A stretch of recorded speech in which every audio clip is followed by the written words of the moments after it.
who reeled backwards under the impact. "Lenin, settle down, mate," Rowland said uselessly, as the dog writhed with the momentum created by the movement of its overlong tail and tried to pull the leather gloves from his hands. He laughed, giving in and allowing himself to be mauled with the robust affection.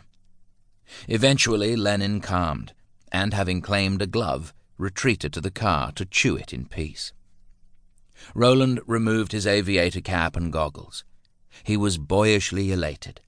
Milton clapped him enthusiastically on the back. "Well, that was a fine thing to see, Rowley." Edna embraced him. "I was completely terrified you were going to fall out when the plane turned upside down," she said. "I banked a little hard on the turn," Rowland admitted. "I wouldn't have tried the acrobatics if Smithy hadn't been on hand to tell me what to do." The girl smiled smugly. Rowland noticed, wincing as he realized his mistake had not escaped Nancy Bird's sharp skyward eye. He introduced his fellow student of Kingsford Smith's flying school. "Miss Bird is a flying prodigy," he said. "She wouldn't have so royally cocked up the turn." "I've had an extra month's lessons," Nancy Bird conceded graciously. "You're a pilot?" Clyde looked the diminutive young woman up and down. She was barely 5 foot tall and wore her hair in braids. "How old are you?" "Clyde, you can't ask a lady that." Edna was indignant. "I'm 18, Nancy replied, raising her chin defiantly. Rowland sighed. "It's embarrassing. Shown up by a child." "I am not a child," she returned. He laughed, and then so did she. Rowland had taken an immediate liking to Nancy Bird. The girl was aptly named, giddy for the clouds with what seemed a natural affinity for flying machines. She'd made clear from the start that she intended to obtain her commercial flying license, to seek a career in aviation, to set records and win races, while the likes of him were content to simply fly well enough for their own amusement. If Rowland had not been a Sinclair, perhaps he might have sought his fortune in aviation, but as it was, his fortune had been amply made by his grazier forebears. And as much as flight stirred his blood, it did not run in his veins and define his view in the way that paint and canvas did.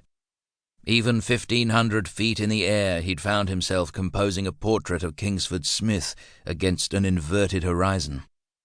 He'd landed exhilarated, but already he longed to take out the sketchbook he carried in his breast pocket and somehow capture the love of speed and freedom in the lines of the airman's craggy face.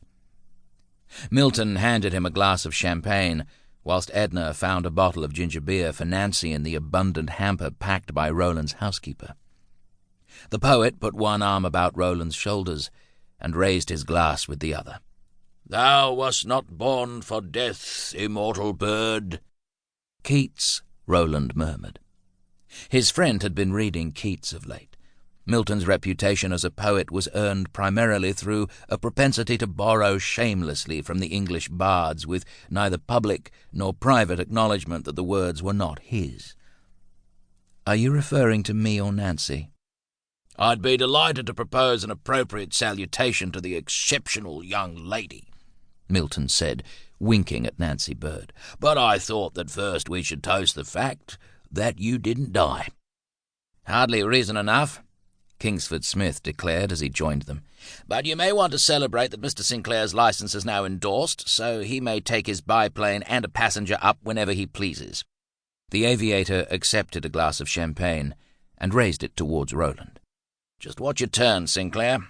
The Moth's instruments are very sensitive." He rapped his knuckles against the long bonnet of the yellow Mercedes. "It's not the same as steering one of these hefty contraptions." Rowland's brow rose.